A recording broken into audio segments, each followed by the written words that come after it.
The last time I was on here, I believe, was 2 weeks ago, and I did not have the full power of my vocals to aid me in the introduction. Guess what? As you could probably guess, that is not the case tonight.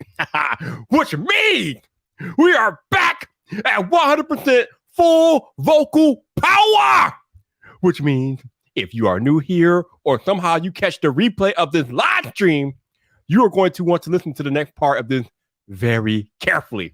But what's up, people? I think we got people in the chat. How y'all doing? It's good to be back, although only for a brief moment in time. Your boy Viper is back in the building, and we are live on the YouTube.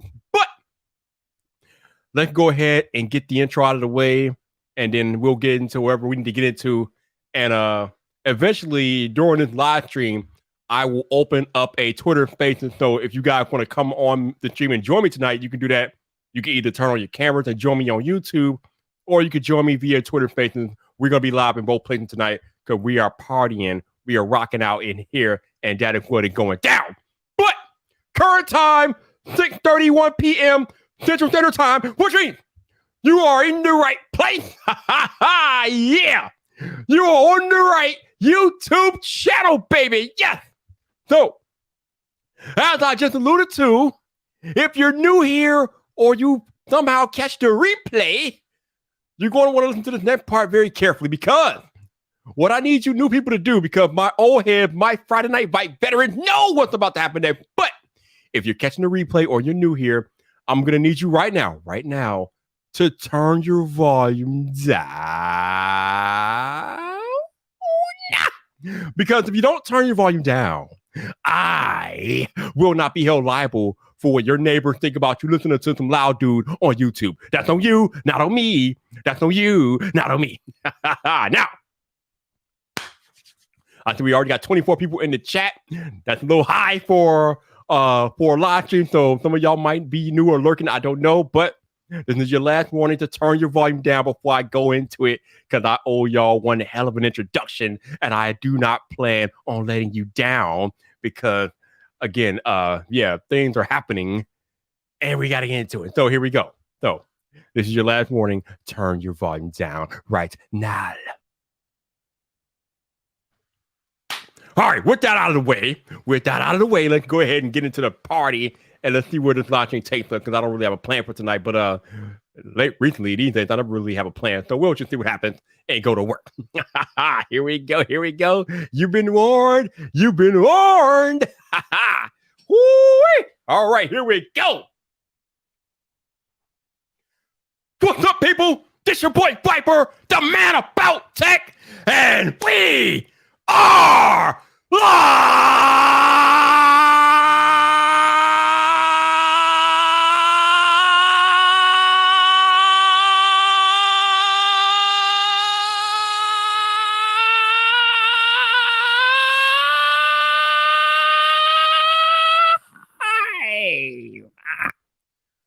Welcome to Friday Night Fight, baby! Woo!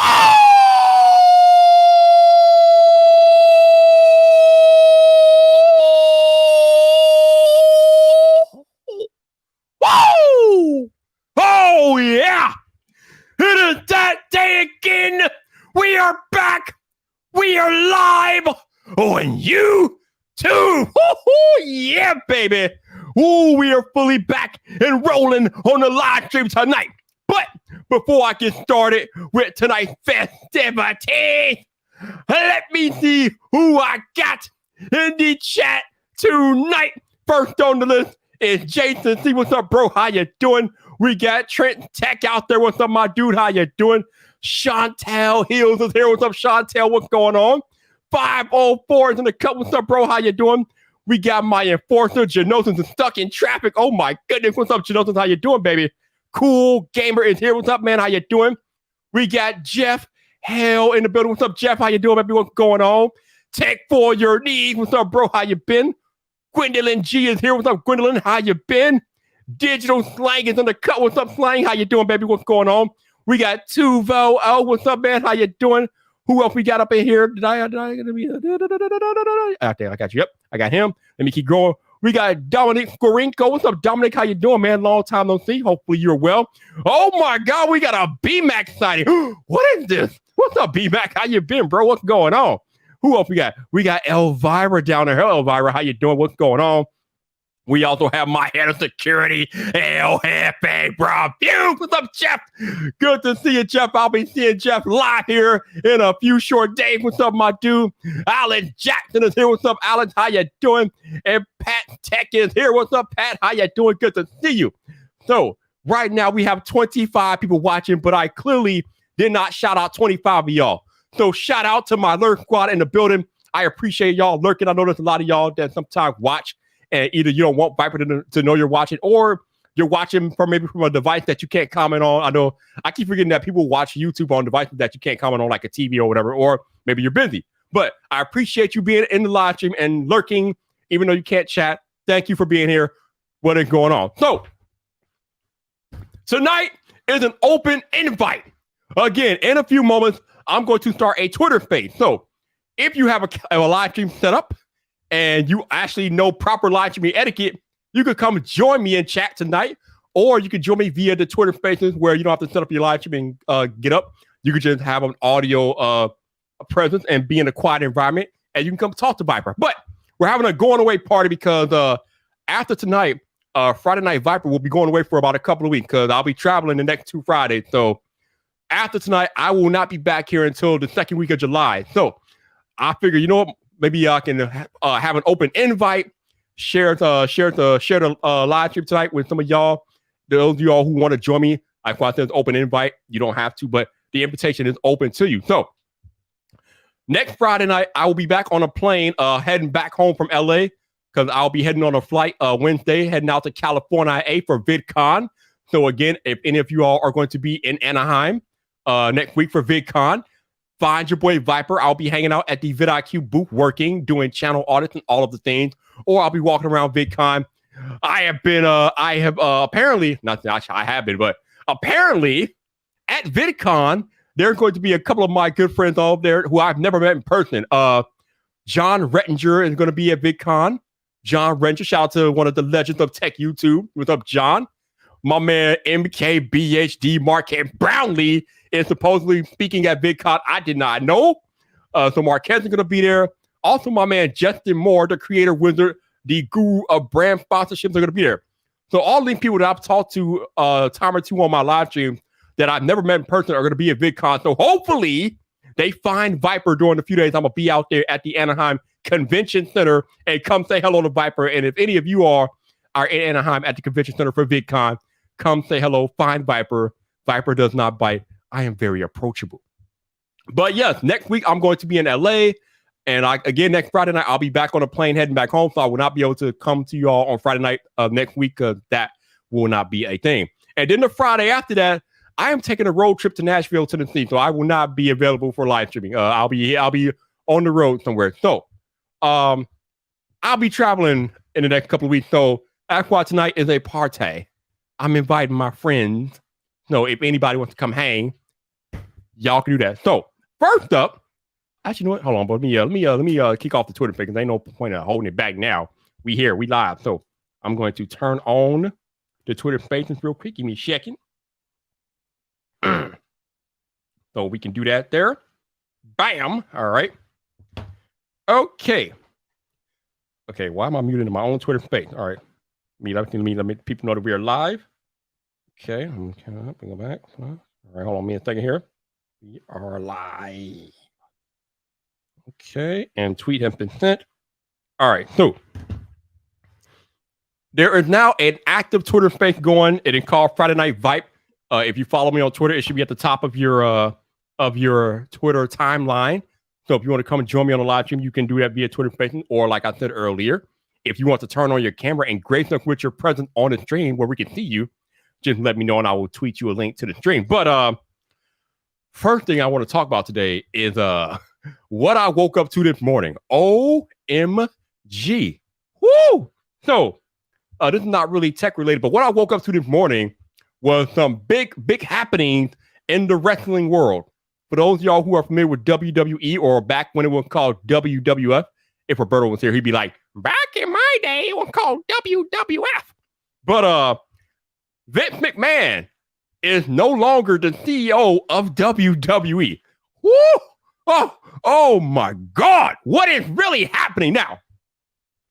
I don't know how many of you are familiar with the situation, but apparently he stepped down as CEO of WWE because he is embroiled in scandal. That's getting scandalous over there at the World Wrestling Entertainment. So apparently what happened this time, because those who have been following WWE or WWF from some time know that Vince McMahon has always been involved in some ish, right? We all know that Vince has been involved in various nefarious dealings and nefarious activities, but nothing that's really cracked his armor until now. But apparently Vince is under investigation by the WWE board because he paid $3 million to an intern a few years ago, or intern, to keep her silent about their illicit activities. If you know what the Viper, if you smell what the Viper cooking, if you smell what the Viper cooking, Vince paid her to keep it on the hush hush. And somehow that information has come to light. And because that information has come to light, he had to step down. So at this current moment in time, Stephanie McMahon, his daughter, is actually the interim CEO of WWE, which is crazy because, again, we all figured that, Vince is untouchable with his company. He's not stepping over. He's not stepping down, this, that, and the other. But apparently this situation is a little too hot for Vince to still be in the CEO seat. So, yeah. Oh, yeah, 504 says, allegedly. I'm sorry. If it's so alleged, why did he step down? I mean, this is one of those things where there's smoke, there's fire. And again, there's actually a whole thread on Twitter of transgressions that Vince McMahon has been involved in over the years, but nothing has ever caused him to have to step down as CEO until now. But there's a whole trail of transgressions that will probably come to light because of this particular situation. But yes, as of this morning, Vince McMahon is no longer CEO of WWE, which is a shockwave in the wrestling world. So that really caught my eye this morning. I mean, I knew it was a possibility because of the scandal and whatnot, but I didn't think it would actually come to him stepping down as CEO. But that is what is going on.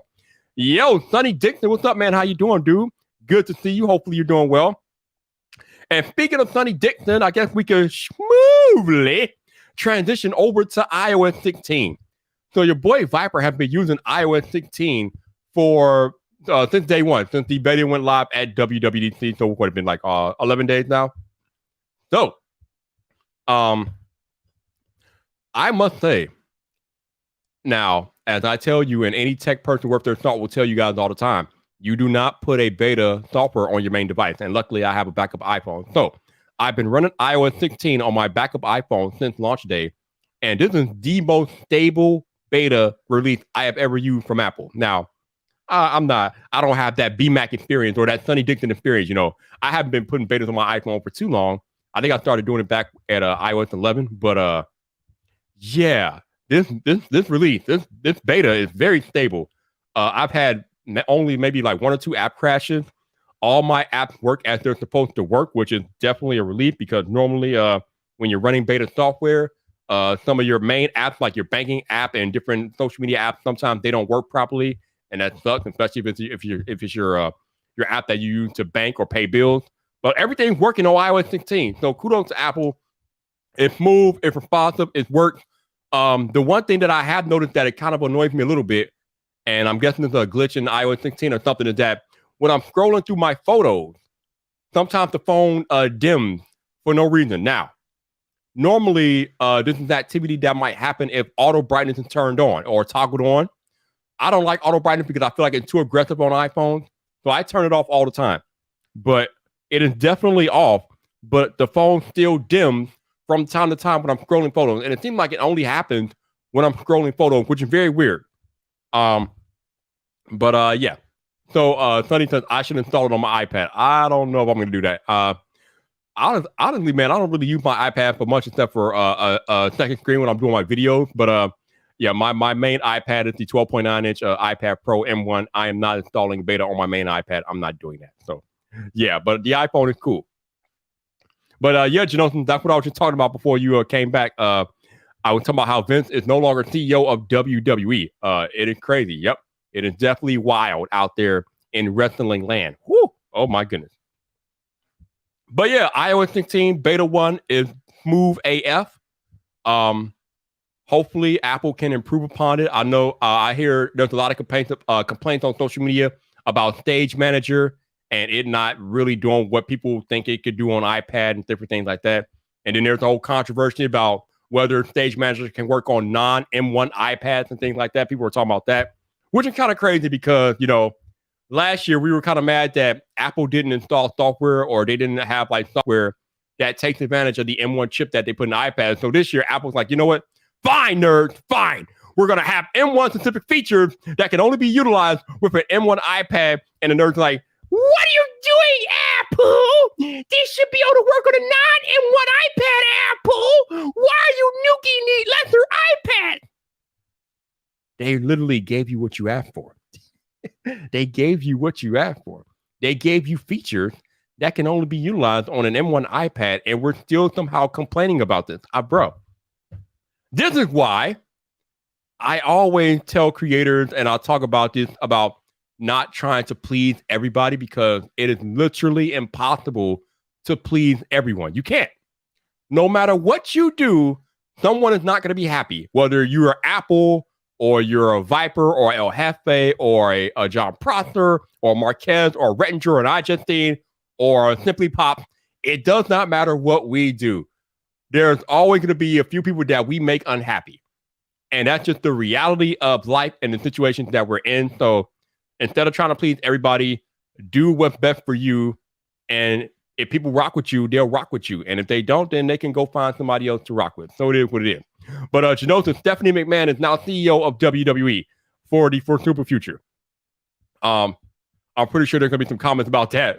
You're going to give it to Stephanie? Yeah, I don't know. But yep, Stephanie McMahon is in charge. She is the CEO. And yeah, that's what's happening.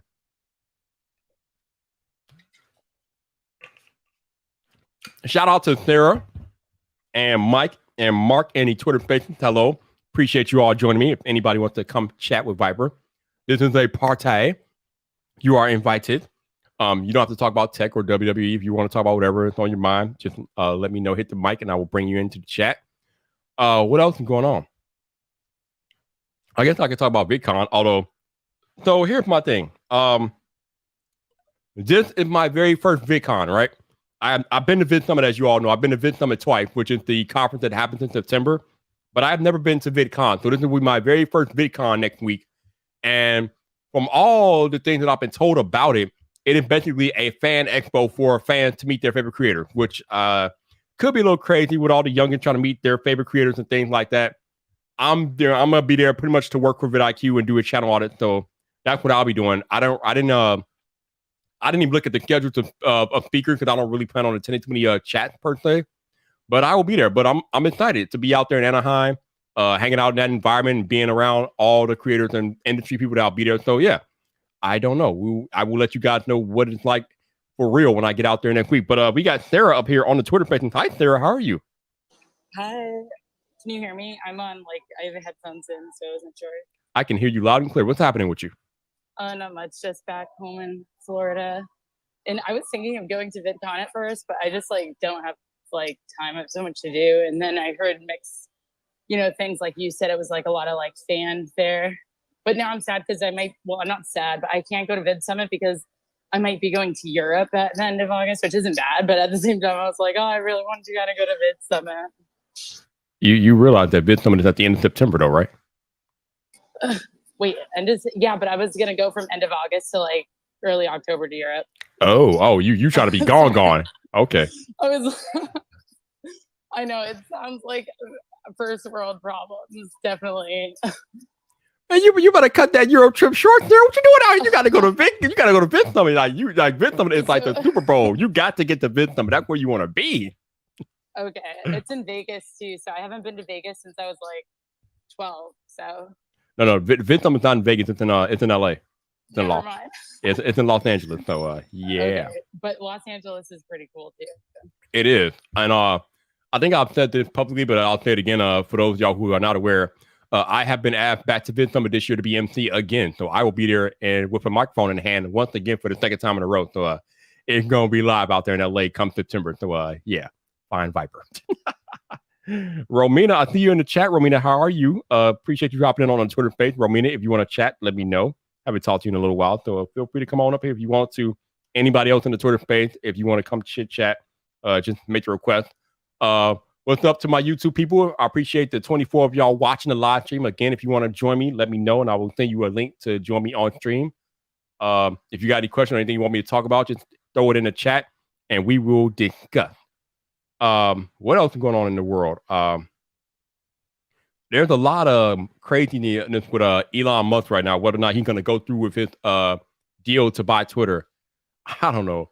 Part of me feels like it was a big publicity stunt on him on his part.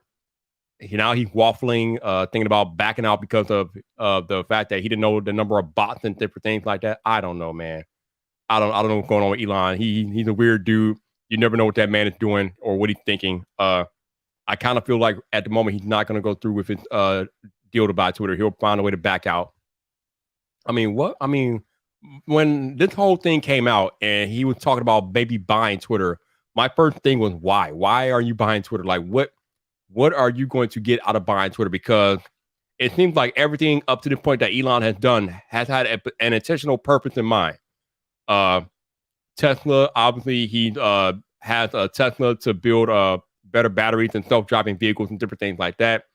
Obviously, he has the Boring Company. We thought that might have to do with him wanting to travel to Mars and have a transportation on Mars and different things like that. And then he has a SpaceX, which obviously that will get him to Mars. So it just seems like up to this point, everything that Elon done has had an intentional purpose. Twitter has no intentional purpose. Like, why? What is that going to? How is buying Twitter going to serve your purpose? I just don't understand. So, I don't know. And now he's waffling and thinking about backing out of the deal. So, very weird. But we also have another guest in the Twitter space. My man James is in the building. What's up, James? How you doing, sir? What's going on? I was gonna answer this damn question. I'm like, I really think like it's one of those. I think for Elon, he's in a position of damn if he does go with the deal, or damn if he doesn't, because damn if he doesn't, like, I'm telling you this, like, the value of Twitter will drop. It will drop. Like, nobody will like think to like even touch Twitter with like a 10-inch pole. Like, he has that like influence. Like, aren't like some people trying to like sue him for like $280 billion? I don't know. Like, they're suing him for $280 billion because of his influence with the Dogecoin. I was like, really? But that goes to show you of his influence and the amount of, I guess, attention he gets from what he I guess what kind of attention he can put to something, Yeah, I mean, you're Elon Musk. I mean, somebody's always coming after you for something. I mean, it's a weird situation, but he's like, low key. I think he's gonna be the first trillionaire. Like, everybody's saying it. Like, he's gonna like be the next trillionaire. And the thing is, and like I said, with the whole Twitter situation, it's like, it's one of those damn if he does, damn if he doesn't. Because if he just, let's just say he just backs out of the deal, whatever, because Twitter won't give him the stuff he needs. Like, Twitter will just be labeled as like a little bit of a tarnished brand. It'll still be, the user base will still be there, but like, it's like Twitter. I don't know, man. Some people are a lot of talk. There's a lot of chat about how people will leave Twitter if he takes over. You're not leaving Twitter. Stop it. There's nothing else on social media like Twitter. Okay. I mean, yeah, there might be a few copycats, but there's nothing like Twitter online. You're not going nowhere. Stop it. Yeah, no, that one's funny to me. You're not going nowhere. Like, I'll be Twitter, because for me, like, being on and off Twitter, like, because I thought that Instagram Like I thought Twitter was superior since day one, and then I ate my own words, and then Instagram was a thing. Then I said Twitter. I'm like, yep.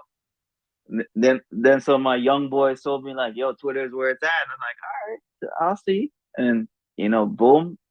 But I think it's like one of those things with Elon. But I just want some things to be changed, like like make verification easier, not harder. Like like yeah, the whole verification mystery. Yeah, it's a mystery about verification. like I think that's what like I think Elon could put some like a lot of value into Twitter. Like I think if he acquires it, I think he'll push him over the moon, because I think for a trillionaire guy like himself, I don't think it's like was a mistake. We'll find out. I want to address the comment from Ethnic in the YouTube chat. He said, "How about the Apple Dual USB-C charger finally making an appearance?" There's going to be a lot more. There's going to be a lot more USB-C making an appearance with Apple because the EU is about to pass this law that mandates that. No. No, what? What do you mean? No. Time out. I think he's talking about the US too. The US is doing something too. Okay, I don't know. I don't have anything about the US, but I know the EU is definitely making changes, and they're going to pass a law that mandates all their electronics have USB-C as their charging standard. I know a lot of people are going to be happy about this, myself included. The only thing, as some people have brought up, is that USB-C is a 5-year-old technology at this point, and when the law goes into passing, if it passes, and most likely it will, at that point, the technology will be 7 years old and will probably be on to the next standard in charging. So it's kind of like better late than never, or kind of too late, too little too late to the party with this. But I know I, for one, want to have all my Apple devices charging on the same standard. That'd be nice. Like I have an iPad, I have an iPhone, I have an Apple Watch, and they all charge three different ways, which is silly. Which means if I want to take all those devices with me on a trip, I have to take 3 different charging solutions. Yeah. Why? Mm-hmm. Why do I have to do that? It makes no sense. For a company that champions the ecosystem and touts how great the ecosystem is, it is severely lacking when it comes to charging devices. Like, bro, it should not be this complicated. Yeah. So I just kind of set it up into the Twitter space about like how they're kind of making it mandatory in the US. It's only like our unusual suspects of senators who are U.S. senators that are kind of making some headway with it. Like I think Elizabeth Warren, Bernie Sanders, and like another senator. Like they're trying to like make it like a mandatory. Like we should follow the EU and just make it like USB-C standard on the iPhone. What? Like, why on earth is the U.S. trying to follow the European Union and making USB-C standard? Like they don't care about what are we charging devices with in the U.S. Like I know what the EU is trying to do, but the U.S. is just trying to like get control of big tech. That's all. It's a power play, and the EU just makes sense. And the U.S. isn't a damn power play. Like calm down, U.S. Like stop it. It's ridiculous. I don't like somebody was talking about a little while ago. I don't know if I like the government mandating how my tech is made. That's a little much, but I understand the sentiment in some way. But right? Come on, man. Like US EU, I don't care. Like no government should be mandating how technology is made and what companies, what charging things they put into their technology. It's a little suspect to me, but I feel like this is for the US alone. This is a power play if they're trying to make a company go to USB Type C. There's no other explanation for this. This is ridiculousness. Yeah, because I read like the article that Chance put out, and I'm like, wow, they're really selling this hard. They're really selling this hard. I was like, wow. Yeah, Aaron. I mean, for that you gotta go to USB 3.2. Like it's all a lot, man. It's a lot. But I would like to see congruent charging among Apple devices. Like if I could have 3 Apple devices and only have to take 1 charger on my trip, that would be ideal. But right now we are not there. So. But what if the iPhone goes portless? Then isn't the moot point. Then we're not having a conversation because it won't matter at that point. And it's interesting that you say that because that's what John Prosser and a lot of people thought that Apple would get to before we had USB Type C on iPhones. they feel like Apple will go Portland, but I guess we are not quite ready for the Portland world yet. So yeah. I think I even didn't I say this like in Clubhouse, like that one coffee talk moment. Like I said like this. I'm like, I think Portland's future is not ready for prime time. Like we gotta wait a little longer for it to happen. Like it's definitely happening. It's just not next year happening. yeah, Or also, the year after that. also, for my people that are into the WWE stuff, it looks like Vince McMahon is about to actually talk live on SmackDown right now, even though he's not technically CEO. He's about to be on TV. So if y'all want to go figure out what's going on firsthand with that, you might want to go tune into SmackDown. That's happening right now. So that should be interesting to see what he has to say about all of this stuff going on around him. But yeah, I appreciate James and Sarah coming up here and chit-chatting with me. So thank you very much. Again, if anybody else is in the Twitter space, Romina, I'm talking to you, Romina. If you want to come up and chit-chat, let me know. Genosis, no, I can't put it up on stream because I don't have any streaming services right now because I only have those live services when there's football, and there's no football at the moment, so I don't have any live services to air that stuff. So I can't do that. But you feel free to go watch that if you want to do that. So yeah, like I said, the whole thing about Apple and the whole no USB type C is like, you know what, whatever, dude. Just figure it out. Get it to happen, yo. Get it to happen. All right, let's see. Oh, this is interesting. All right, okay. So I just got invited to a dinner out in LA at VidCon by Super another company. Interesting, cool. I'll have to look into that.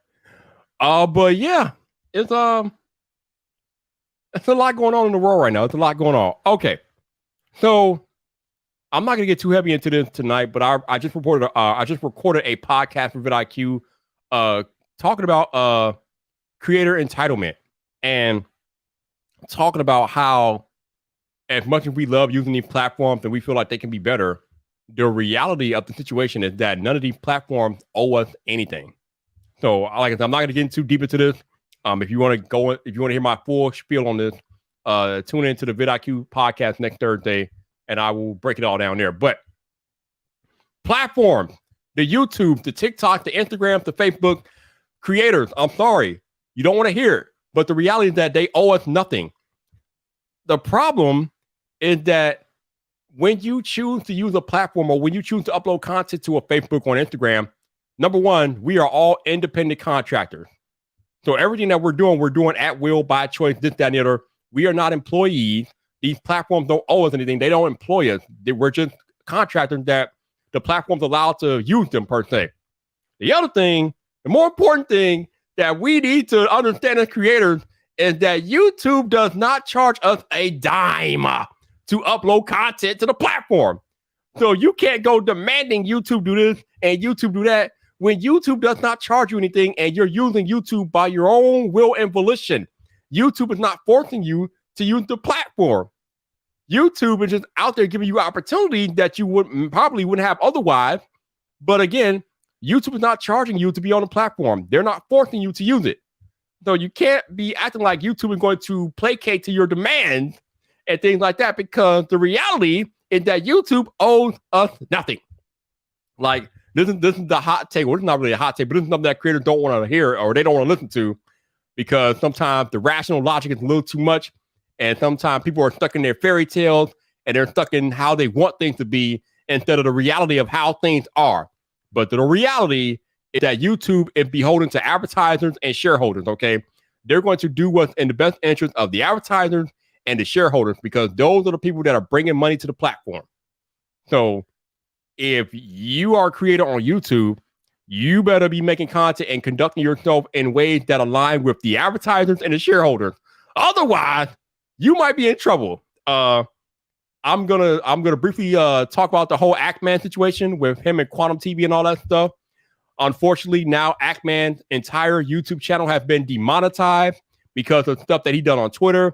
And I know people don't agree with it. I don't agree with it. But at the end of the day, he did something on Twitter that he knows he should not have done, but he did it anyway. And now he is suffering the consequences. So, again, Ackman He has over 1 million subscribers on YouTube. He has a successful YouTube channel. He was doing great, and then he got involved with this beef with Quantum TV, and then he made a tweet about potentially doxing YouTube employees and their families, and that was that. They were like, no, fam, you're done. Bruh, the platforms owe you nothing. As quickly as you can build a following and be on YouTube, they can take you right off the platform just like that. So stop thinking that you're entitled to get things from these platforms, and stop thinking that these platforms are going to placate to your demands. They're not here to placate the creator. They're not here. That doesn't mean that we as creators can't campaign and ask them to make the platform better. You can do that. But again, ultimately, YouTube is not beholden to creators per se. It's more beholden to its advertisers and its shareholders. Because again, those are the people who are in the companies and things that are paying the bill for YouTube. It's not creators. Again, we don't get charged to use the platform. The advertisers pay money to be on YouTube. The shareholders keep YouTube afloat. So unless you're a creator that has a stake in YouTube or something like that, your sway, your power is very limited. So conduct yourself accordingly. And again, if you want to hear more about how I feel about this, Tube Talk next Thursday morning, Tube Talk. I talk about how platforms owe us nothing, and I get deeper into it. But that's just the reality. It killed me. It literally killed me how creators are out here being acting all entitled and acting like YouTube should do this and YouTube should do that and YouTube should do this for me and that. I'm like, bro, what? No. It's not the YouTube of you. It's not the YouTube of such and such creator. It is YouTube that is run by advertisers and shareholders. But keep living that fantasy land. Keep living that fantasy life, bro. We got Joseph out here. What's up, Joseph? How you doing, man? Appreciate you being here. What's going on with you? Who else is out here? El Jefe back in the building. What's up, El Jefe? Lobo to the Viper, that was a satire tweet. It doesn't matter. It doesn't matter if it was satire. Because the problem is that YouTube doesn't know if he's joking. YouTube is not that deep into the situation. They don't know if he's joking or not. So they're going to take that issue very seriously. And they did. And they acted, or they didn't act in the channel, but they demonetized the channel because of it. Some things you just cannot joke about. And it's common sense to me. You don't joke about doxing YouTube employees and their family. You don't joke about that. No, I'm sorry. We know it's a joke, yes. But YouTube does not know if it's a joke. And I kind of relate this to when you're at a basketball game, right? And you got somebody, I think it was a few months ago at an NBA game in Minnesota, right? People, non-NBA affiliated people were coming onto the court to protest. I think it was something that was happening with a company in Minnesota, and people were coming onto the court to protest, and they were handcuffing themselves to the rims and things like that. Bruh, the NBA and its security doesn't know why you're out there. The moment you enter that court and you're not an NBA official or player or employee, you are a threat. You are considered a threat, and they will treat you as a threat. When you're on Twitter joking about doxing YouTube employees and families, they're going to consider you a threat. They don't know what your intentions are. They don't know if you're joking or not. They don't care. The moment Ackman put that tweet on YouTube, YouTube considered him a threat, and they acted accordingly. You cannot like it, you can hate it, but they don't know Ackman from a can of paint. So why would he even do that and put his channel in that situation, trying to joke like that? That's not something you joke about. I'm sorry. Like, we have to be able to use common sense, man. And common sense should tell you that you should probably not joke about doxing YouTube and their employees, especially consider that somebody walked onto YouTube campus a few years ago and tried to fire a gun. Bro, YouTube ain't playing out here, yo. They don't know what y'all doing. They're not playing. They just had an incident at YouTube headquarters a few years ago with somebody bringing a gun in there. And you going to joke about doxing their employees and family? Oh, man. See. Again, this is what I mean when I talk about the platform owes you nothing. And when y'all joking about doxing people and their families and things, then the platform's going to act accordingly. And that's what they did. Again, you don't have to like it, but you can't joke about stuff like that. And obviously, I know that Ackman is embroiled in the controversy with Quantum TV, and he's trying to get YouTube to see the transgressions that Quantum has done and all that. But YouTube made a decision about that. They made their decision, and they decided that Quantum TV didn't violate any policy. So what did you expect to happen after that? I don't know what you expected, but joking about doxing YouTube is not the way to go. So I'm sorry that he's going through this, but he kind of, some of it he brought on himself. So hopefully he can find a way to get his channel remonetized, but it's going to be kind of tough. Yeah, El Jefe, your boy Viper is leaving again for a couple of weeks, but I'm here right now, El Jefe. I'm here. I am here. I'm in the building.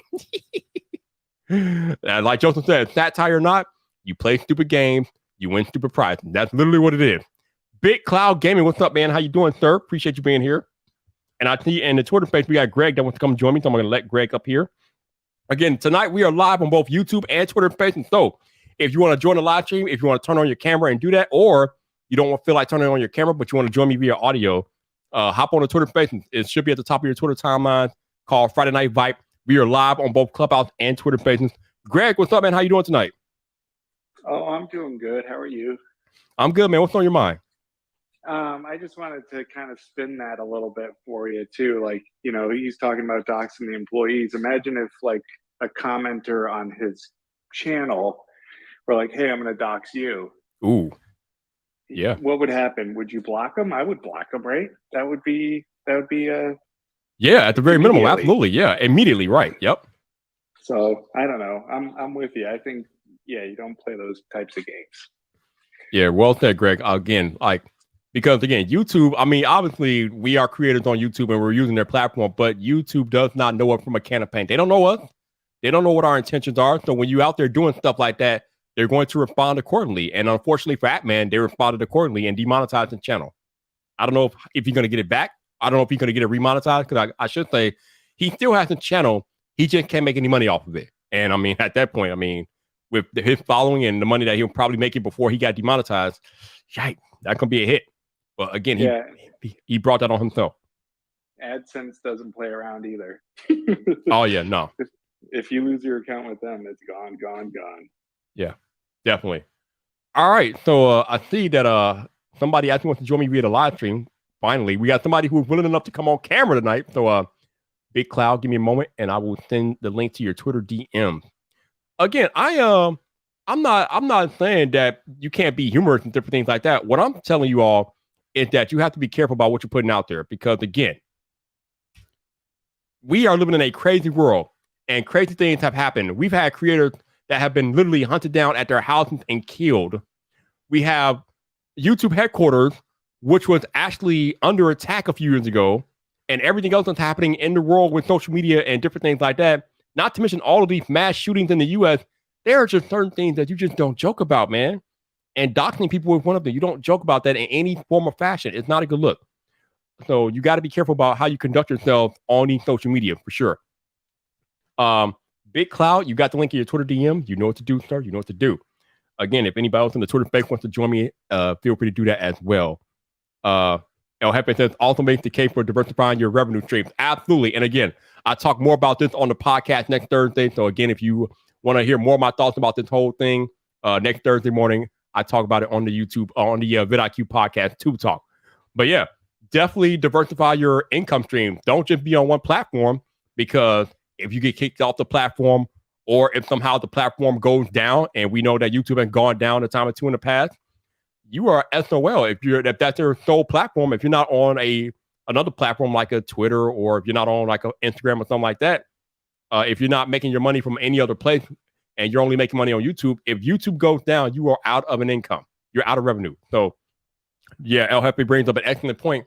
Don't just be on YouTube, be on other platforms so you can have that stable income coming in regardless of what happens. But ultimately, the bigger thing is that as a creator, if you want the most security, or if you want to do what you want, then ultimately you have to make your own platform. But it will probably be nothing like YouTube or Instagram or Facebook, because chances are, if you're a creator, you don't have the funding to make a platform as big as what we have going on with YouTube. But let me bring in my man.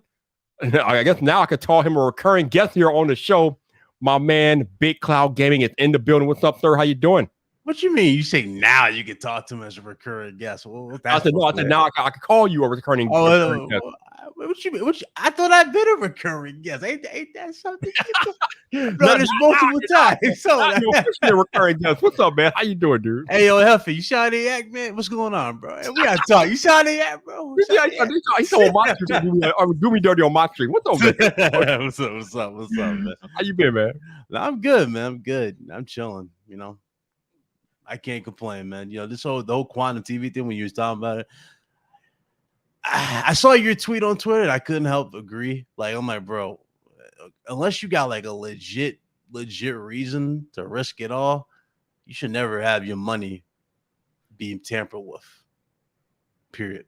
At that point, you should never put yourself in a situation where it's like that. As hard as it is to grow on YouTube, as hard as it is to grow in really any spectrum, Twitch, the whole 9 yards. I don't know what to say in that particular regard. Yeah, I feel on my side. That's right. Yeah, that's right. Yeah, converted them. Now I'm playing. No, Renee, Vibecation is not over with. Well, actually, it is over, but this will be the last time I'm on live Friday night for the next 2 weeks, Renee. So this is why this is the going away party, because next Friday and the Friday after I will not be here. So Renee, if you got a moment, you want to join me on either here on YouTube, or if you want to join me on Twitter Faces, Renee, I have a Twitter Faces going as well. So feel free to hop in and say hello if you have the time, sir. But I appreciate you being here. But yeah, man, like I'm glad you brought up that tweet that I made about not letting somebody mess with your money. Like I don't understand. And the thing about the whole Ackman situation is that it was not his fight. Like he was not even in the fight to begin with, but because the mischief reached out to him or whatever, and they were communicating, Ackman inserted himself in a fight that was never his to begin with. Yeah. And then he got himself demonetized because of his actions. Like, damn, it got more hectic, obviously when the Ackman's mom got brought into the whole situation. His mom was getting called and all that stuff, and that's where it really just amplified to that point. And obviously Ackman, obviously if somebody messes your mom, hey, dog, you open the floodgates. You're going to do whatever you need to do to get at that person. So I already knew that was going to happen. But once that happened, though, it just kind of like the situation just turned that much more, I guess, crazy. You know what I mean? And just it no longer became about, we're about exposing the truth. It became more of just like, no, we're here to destroy a guy, type of thing. And that's where it turned into a witch hunt. And hey, listen, the witch hunts usually work, and I'm all for it if it's in the right and everything. You know what I mean? Like nobody, when I see the situation, Quantum definitely was in the wrong for sure. Right. But there's a lot of witch hunts that I've seen that have actually worked. Like if y'all remember EDP 445, you remember that situation with him? Yep. That was massive. That needed to get situated. But then there was other ones who got caught up in cross hairs like that, like Pro Jared. Pro Jared's whole YouTube career was about to end until he showed proof that exonerated him. You know what I'm saying? So it's like, I'm all for it if it's justified and it's true for sure. Get him off the platform. But when you're putting yourself in a situation where you now you're tagging YouTube and jokes, think about YouTube and the thing about any business, they're not comedians. These dudes, when they look at stuff, they don't take stuff the way we do. Like, for example, if the Ackman was come at me like he did, like YouTube say, hey, maybe I should dox Big Cloud, wink, wink. And he's like joking. Obviously, I know the Ackman. I know the Ackman's not serious, right? But for a multi-billion-dollar company, they see that. No, they don't see that as jokes, especially when you got people getting swatted on a constant basis through programs like Twitch, through programs like YouTube. You got all this other stuff, bro. They don't take that stuff as a joke. And so when I saw it, it's like, yeah, it sucks. It really, really does suck. Yo, shout out to my man Lobo Gaming for the $5 super chat. Thank you. He says, why did tech companies go after Alex Jones' money even if he was making money with disinformation? Because I think his conduct was detrimental to the platform. And again, even if you're making money, if your conduct can be seen as detrimental to the platform, they're going to defend the platform. These platforms are going to protect themselves at all costs, even if you're making money. And Steven Crowder is the perfect example. Steven Crowder had 4 million people on YouTube, but they said that he was bullying a Vox reporter or whatever, and they demonetized him, even though he was a heavy hitter on YouTube. They don't care. If your conduct is detrimental to the platform, they're going to come after you. It's just what it is. And it'd be wild too, because most of these people who get demonetized, they be the most vocal, like, "Oh, I got a job, I don't need it." Then when that message come, "Oh yeah, you ain't making no cash. Oh, I can't do this platform." It's like, listen, maybe sometimes it's best to keep your mouth shut in certain situations. Stop trying to showboat for the camera. You know what I mean? Definitely. That's how it is. All right, y'all. We got a special treat here because my man had just arrived in the back. Let me bring in probably one of the best easily the best Apple content creator on God Green Earth. My man has returned. Renee Ritchie is here. What's up, sir? How you been? Mr. Richie, what's going on? Renee, you are muted. I can't hear you. You're muted. Yeah,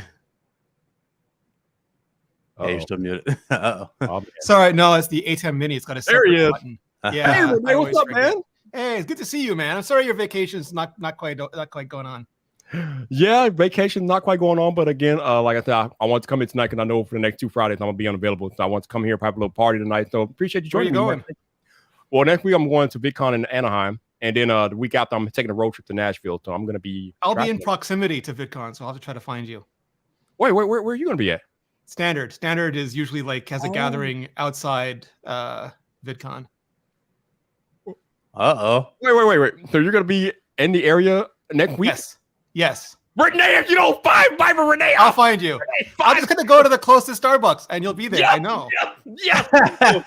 Yo, Renee, you like go. Yep. So I don't know Yeah, how long you've been listening to the live stream, Renee, but you have any thoughts about people doing crazy things and getting themselves demonetized and all that stuff? It's hard because like a lot of stuff that we see on Twitter, I feel is performative. Like it's social engineering attacks, not truthful, not factful, but it's things that they do to get what they want. And I think that's true of CEOs and politicians and influencers. Like they post a lot of opinions that aren't authentic because they know it's going to rile up their fan base and get rage promotion from their haters. So like it's very like theatrical to me. And I think like a lot of times they'll go like, I'm being shadow banned. Like it's someone with like millions and millions of subscribers. I'm being shadow banned. I'm being suppressed. Make sure you share the video so that YouTube can't, rob me. Like you're not like you were on my home screen like 2 minutes ago. You're not being like suppressed. You're just trying to get extra shares. And like I like the hustle, but like you're promoting like disinformation Negative. at the same Yeah. time. That's another thing too. They see other content creators doing better. They just start running their mouths. It becomes a smear campaign sort of type of videos or streams, and they just try to boost theirs up, and it might work for a couple weeks, right? But people eventually catch on. Yeah, you burn your audience. Exactly. And it's like, okay, so we can't be excited for this, so we have to hate on this. No, it doesn't make sense whatsoever. Not a good look. Hey, And- Renee, earlier I was talking about how I've been using iOS 16 on my iPhone, and the beta's been Nice. very smooth. I know you've been using it, Renee. What are your thoughts on iOS Yeah. 16 so far on iPhone? Good. Yeah. So I always put it on, even though you shouldn't, and I tell people not to, because like if I don't, I'm not going to use it enough. Like if I don't have it on my main phone, I'm just not going to use it enough because you do so much on your main phone. I like it. Like I have some qualms. Like I think the lock screen thing, like I can't put it on the old default font, and I can't make a separate like home screen wallpaper as opposed to the lock screen wallpaper. So it's got like stuff that it needs to fix, but I really like it. Yeah, like I said earlier, I feel like since I've been putting betas on my iPhone, it's the most stable beta that I've had used so far, Renee. It's pretty good. See, people were saying it's going to be a bad beta, but I remember like 2019, we're at DubDub, and like we walk out, and the engineers are walking by going, "Don't do it, don't do it. It's not ready. Don't do it." And like then but like nobody was saying that this time. Oh! I'm glad you brought that up. So you were in person at Apple Park a few weeks ago for WWDC. So how was that experience being back at an in-person tech event for the first time in a while? I got to watch like as Sam iUpdate went from like translucent to glowing red, like with his face of the day because of the sunburns. Oh, he didn't put on the sunscreen. Oh, Sam, how could you No, not? it was in his bag too. They gave us sunscreen when we got there. It was fun. I liked. They were very good. Like you had to wear a mask. You had to wear an N95 mask all the time. You had to get a test every day to get in. Almost everything was outside.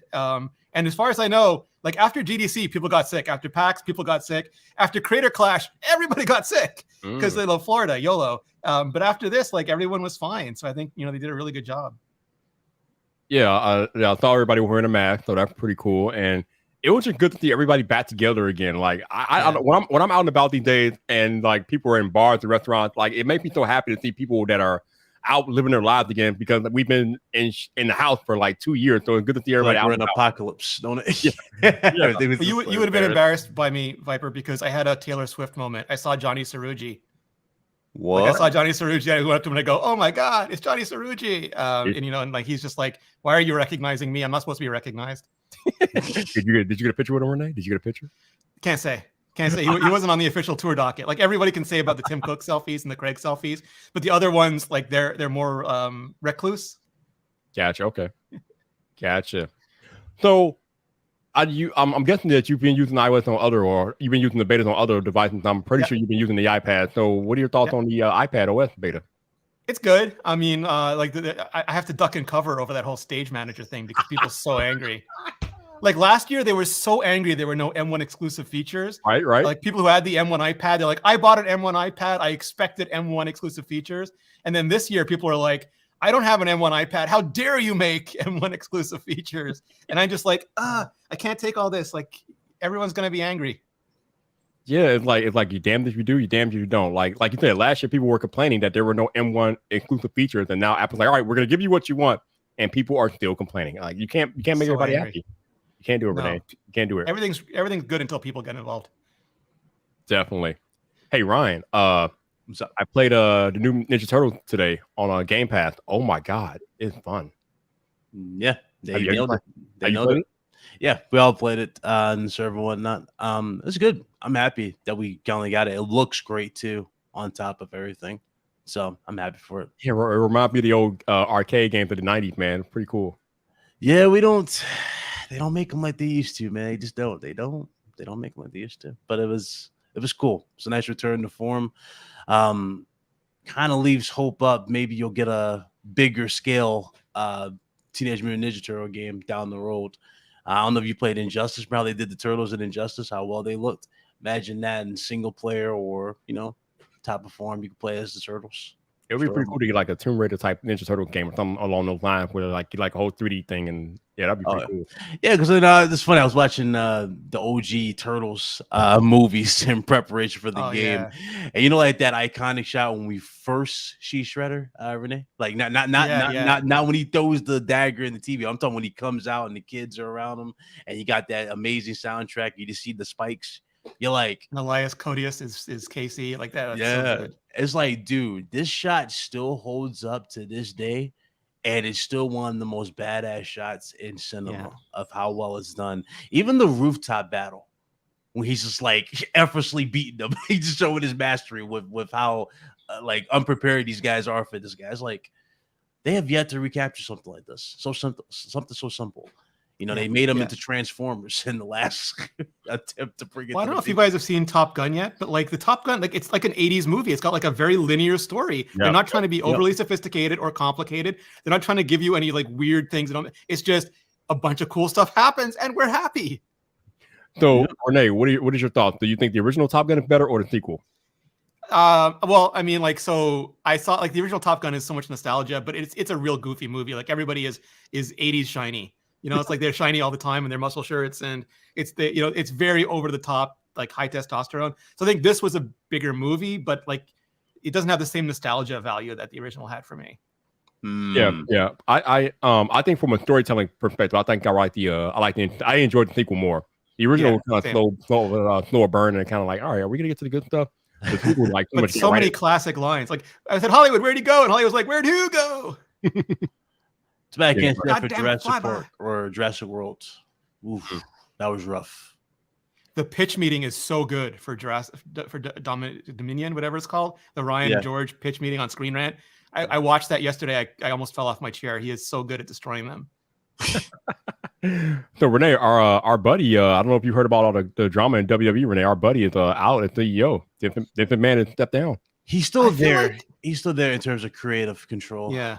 He still oversees the creative control. So even if he's stepping down, he's on SmackDown, I think tonight. Yeah, he was on there a few minutes ago. Yeah. Yeah, so he's on there, but he's still overseeing creative control. So yeah, he's stepped down from the chair, but what's the Stephanie thing? Because like she left and now she's coming back as CEO. Like, is there drama there? Like, there was some rumors that they were trying to kick her out or whatever. She left last month. She said, I'm taking time off for my family. Yeah, she was burnt out. I mean, you think about everything that woman's been through. Triple H almost died. He had like a legit heart attack, and that probably took a lot on her mentally. Plus, the fans' displeasure of the product and everything. And the weird part about it, when she stepped away from that, obviously you guys are familiar with Nick Khan. He's the one who's been kind of like slowly overtaking every position. Like he now took her duties over as marketing and whatnot. So it's like, when she stepped away, it felt like the overall company was just setting itself up for a big buyout. You know what I mean? Like this to be done, and Vince gets that final payday, and he's done with the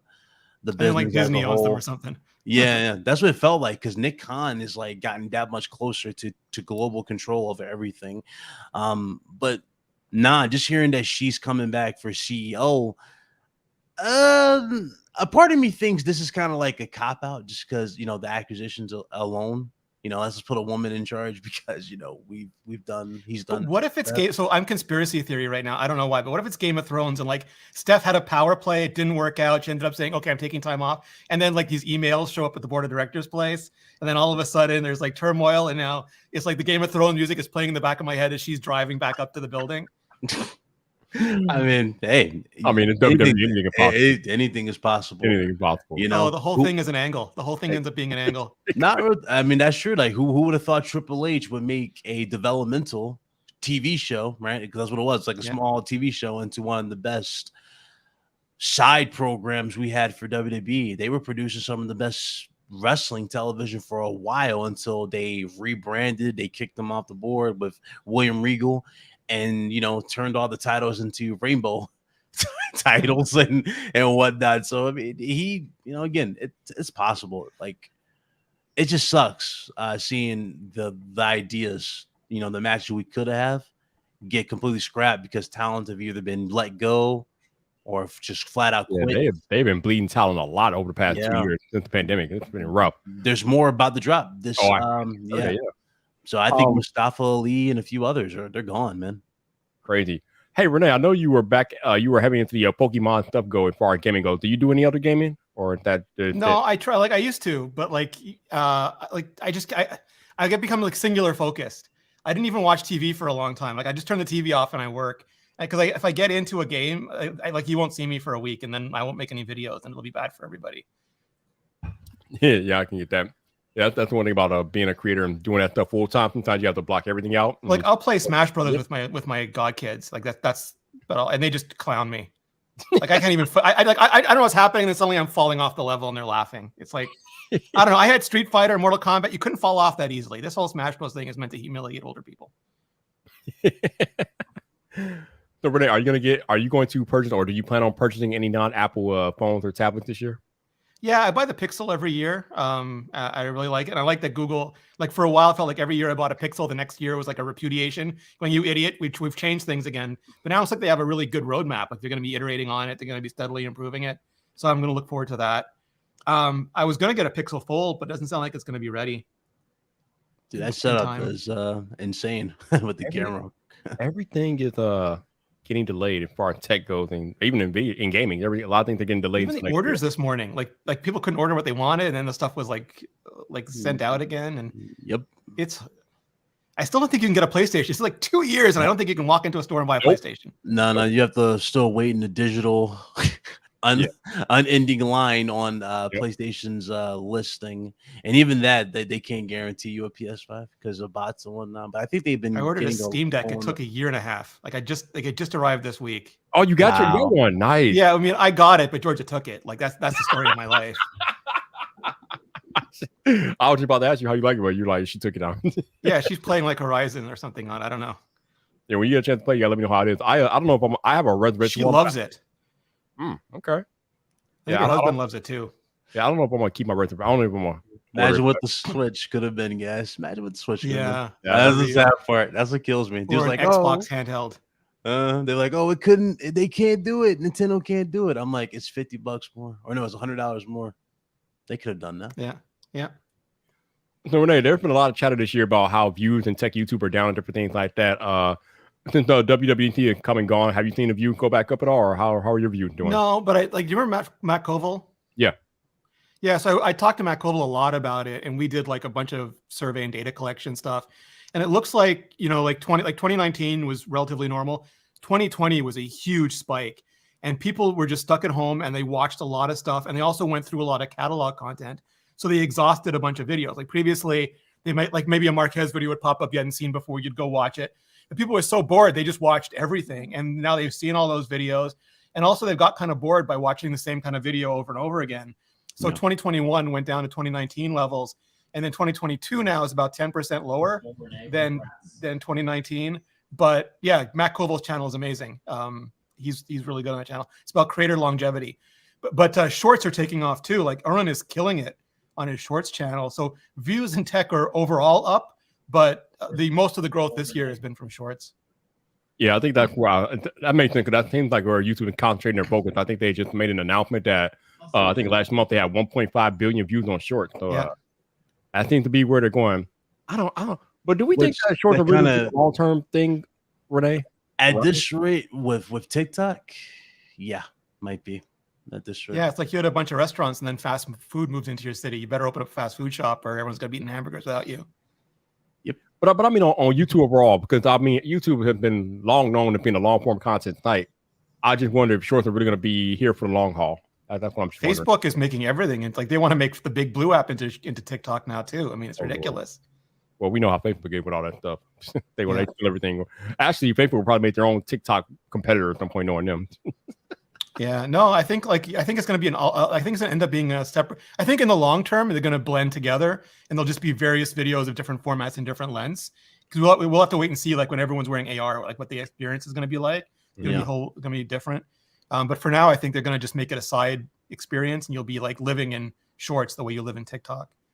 I do appreciate that YouTube finally separated the video content categories and the creative studio. So now all the analytics aren't marshmallows together anymore. We have analytics for short, we have analytics for long, and we even have analytics for live streams now. So I like that. That is an amazing change.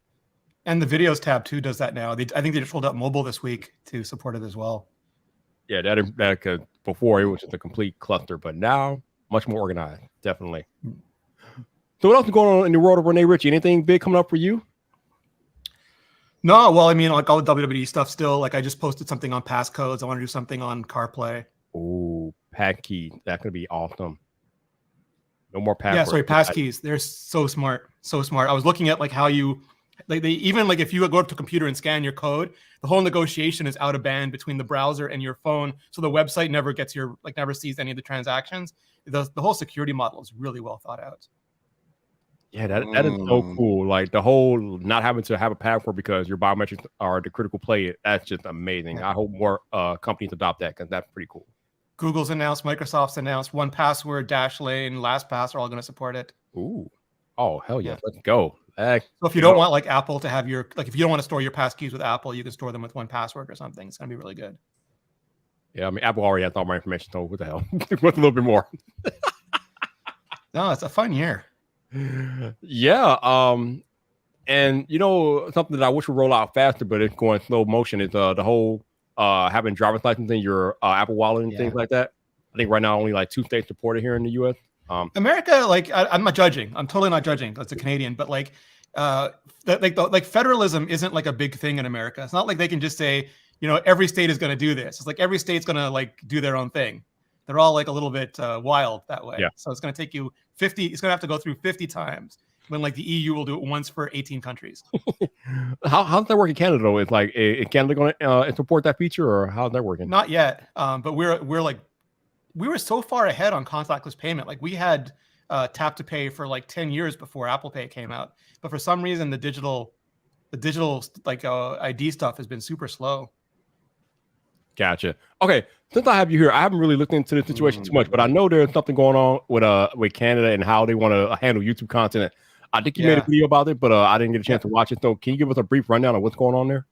Sure. So a while ago, they made a bill called C10, which was designed. So Canada has this Canadian Content Act, and it was established for television and movies. And they basically said, like, if you're going to broadcast in Canada, you have to make a percentage of Canadian content. You can't just rebroadcast American shows. Otherwise, we're going to lose our Canadian identity. So every channel had to have a percentage of Canadian programming, and they had to invest in creating musicians and actors and directors and all that kind of stuff. But it became really outdated. So they wanted to update it to include Netflix and Disney Plus and all of those, streaming services. And that was fine. But then Bell and like the Canadian versions of AT&T and Verizon and Comcast and all of those started lobbying and saying, well, what about YouTube? Well, it's not fair that YouTube doesn't have this. And they're like, oh yeah, you're right. It's not fair. Not realizing that there's no YouTube. Like YouTube is us. It's a bunch of like, independent creators and a few media companies. So we just got lumped up into it. And if it passes the way it is, it's unclear. Like, for example, every Canadian creator might have to fill out forms for every video to prove we're Canadian enough, or they won't promote our video to Canadians. Like they'll force YouTube to suppress our videos and the feeds. Wow. And at the same, so and it's it's odd because like a broadcast company should reflect your culture back to you, but YouTube is international. They should be using it to share Canadian culture with the world. But it's just like there's so many lobbyists and so much money being thrown around that it might. So a lot of Canadian creators are talking about switching their profiles to say US, and because the thing they forget is most of our audiences aren't Canadian. Like the vast majority of people watch from the US, from India, from the EU, from So it feels like a massive own goal. And the bigger worry is that other countries are going to use this as cover because the EU has already said they want to start regulating how YouTube's algorithm works. And then, of course, we know that like some US states have said there's like bias to or from their political enemies that they want to prevent, which just means they want to control it. And then like Russia, of course, China.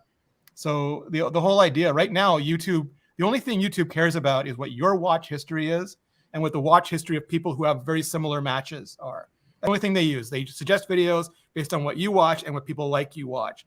And if this goes into effect, they'll be forced by governments to regulate that. And that'll be bad for everyone. That is. Why are the governments always trying to get in and mess stuff up, man? Crazy. So people forget the U.S. is the only country with a First Amendment and an Article 230. Like every other country believes it's the government's job to regulate speech, and they don't protect social networks from litigation the way the U.S. does. So it's like, but the problem is like, where is it? Like we all agree, like YouTube shouldn't have porn. That's like an easy decision to make. But then everyone has a different opinion of where that line is, and it's usually right up until you. Everything you do is okay, but everything that anyone does that's slightly more than what you do should just be stopped. Yeah, crazy.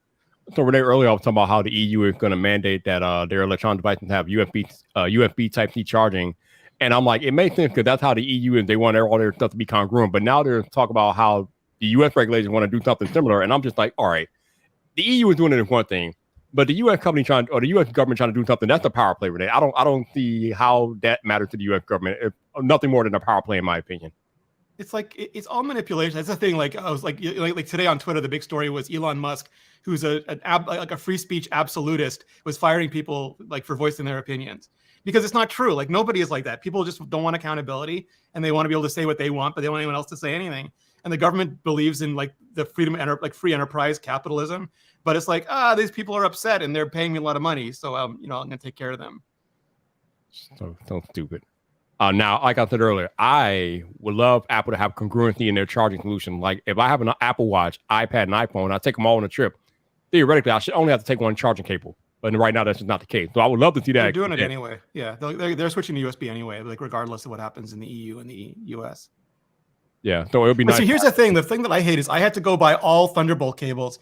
And that's super expensive because I could never tell which USB-C cable had what data speed or charging speed. Because they don't really, like they're supposed to tell you, they don't.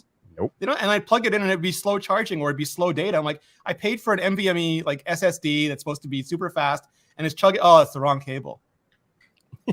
Yeah, crazy. I want to welcome Joseph in the Twitter space. What's up, Joseph? How you doing, man? I'm doing well. How are you? Doing good. What's on your mind tonight? Yeah, so about the USB-C thing, I mean, I think Renee is right. The writing was on the wall that Apple was going to move to USB-C anyway. My concern is now if the U.S. decides to pass a law, I know that it hasn't even been, there's no proposal yet, just a letter that was written by a few senators. But if that happens, you will now have to convince both the European Union and the U.S. governments to allow you to use a new standard if you decide to come up with a better standard. And look, it's hard enough already to get companies to agree on a standard that works well. But if you're now throwing this much more bureaucracy at them, I'm concerned that it's going to artificially extend the life of USB-C because it's just going to be such a pain if they come out with USB whatever comes next, right? USB-D.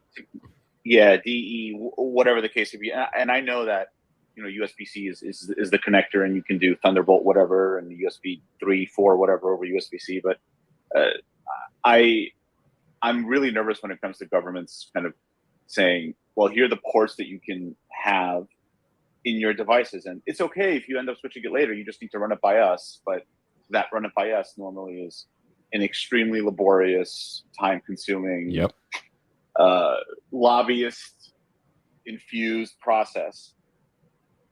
Yeah, and the thing about the law in the EU, it's not going to go into effect for another 2 years until 2024, and by that time USB-C will be 7 years old already. Like, man, So you know something else is coming on More. the way. It came out in 2015 with a MacBook, 12-inch MacBook. So it'll be 9 years old, and apparently. Yeah. Oh, woo, wow. Yeah.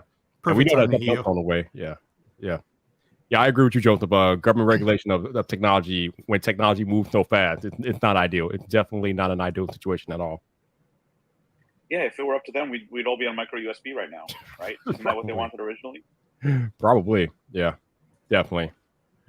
All right, Ryan, I want to go back to you because PlayStation announced an upgrade to their services to compete with Xbox Game Pass, and I knew this was coming. no, of course, you know, we got to talk about it. I know you got some thoughts about this. I think it's a move in the right direction, but they still got some work to do. What are your thoughts? Yeah, their backwards. We talked about this multiple times. Their backwards compatibility solution is not the greatest. It's really trash for the most part. It's good that they're finally putting steps in the right direction. Like again, that's good, but we need more than just what we're doing here. I mean, you still got games that need to be streamed in order for you to access through this. So, for example, PS3 titles, you can't play them directly on the console through the back compat system. You can't do it. They're streamed. So it's basically PlayStation Now. It's legit PlayStation Now merged with this. There's no fix for whatsoever for it. And what's funny about it is narratives that have switched. Remember how people were saying I'm anti-services. I don't like Xbox for this. And now they're like, oh, this is the best deal in gaming now that PlayStation is doing it now. And it's like, well, that didn't last long, didn't it? Just like dude saying, oh, I'm done with PlayStation if games go to PC. And then what happened? So the next game is announced. Oh, this is better than anything I've seen on a console, blah, blah. And so it's just like, dudes crack me up because they'll run their mouths on Twitter. They'll run their mouths like, oh, this is the end. I can't get with it. But as soon as they see something new and shiny from PlayStation, it automatically washes that thought away. Well, at least this is not going to PC. It's like, dude, every single thing is going to PC. When Sony said they're getting a 250% return on investment, they pretty much confirmed everything is going to PC. Yeah, Spider-Man is now going to PC. Yeah, the thing about that to me is that they're top tier. The PlayStation Plus Premium stuff is nothing but a bunch of PlayStation 1, 2, and 3 games being streamed. And I know that that's cool and all, but I don't know how many of you all have tried streaming games lately, but it's not the most ideal situation. And I don't know if that's how you want to push your server by streaming video games. You should be able to download those things, but Sony's like, no, you can stream them. Like, yeah, you got some PS5 titles on it, which kind of led me to believe, maybe this is going to be their cop out for some games. Before they go to PC, they'll probably make their way to that service first. Within that month wait time, and then they'll go to PC. But I think in this wait time to PC, I don't see it being years. You know what I mean? I see it being a couple months, like 6 months, maybe 5 months, and then boom, it'll go to PC. And if you look at their new marketing strategy too, I don't know if you saw it at this PlayStation State of Play, but it said, for PS5, also in development for PC. Like that's literally their new tagline now. It'll literally say also in development for PC. So again, man, I do think Sony's already getting bold with it because people are like, oh, well, it's not day and date. That's all that matters. It doesn't matter if it's day and date or not. It's still going to happen. They're going to make the money. And what cracks me up about it, because you see it on Twitter, dude's like, support the developers. I got no problem paying 70. And then okay, you got the problem. Whatever, dude. Support the developers, right? We don't like servers. Okay, if you are all pro support the developers and all that, then none of you should be upset that these games are going to PC. I'm gonna tell you why. This is going to further help greenlit sequels. It's going to guarantee them more bigger, ambitious titles, and you're seeing that. And it's funny, dudes got mad when I said this, but every developer I've talked to, they've all agreed in unison. That's what the goal is. You're getting more out of these games. Look at Spider-Man 2 compared to Spider-Man 1 in 2018 and the remake or the remasters. Come on. It's night and day. You're getting a lot for these consoles. And we're not even talking about the granddaddy game that's like their big ace card, and that's Wolverine. All this stuff is going to guarantee me that we're going to get some insane looking games out of these consoles. And then what's also funny, they bring up revenue. Dudes talk about Sony made this much money over Xbox. I'm like, how do you think they made that much money? It's not all PlayStation. It's on PC, and this cracks me up. Renee, I just got a message that my AirTag battery getting low. AirTag, Yeah, me too. AirTag hasn't even been out for a year, maybe 11. Yeah, the battery rated for a year and it's been 18 months. So, Oh, okay. well, not 18 months, a year and 3 months. Guess I gotta go to the Apple store at some point and get a new AirTag or something, or get a new battery. No, you just order another battery off Amazon and then you just switch it. Oh yeah, I can do that too. Yeah. Okay. Cool. I was like, what was that beeping It's noise? the only way to stop Travis from tracking you. Is to let his battery wear down. right. Yeah, you're right. Oh, yeah, Travis and the AirTag. You know, Renee, it still kind of annoys me how people try to vilify AirTags. Like AirTags are the problem. The only reason, Renee, in my opinion, that we're even having these discussions is because AirTags are doing what they're supposed to do. You can't please everybody. Like there's this brand new, one of the features in iOS 16 is that you can delete or edit messages for up to 15 minutes after you send it.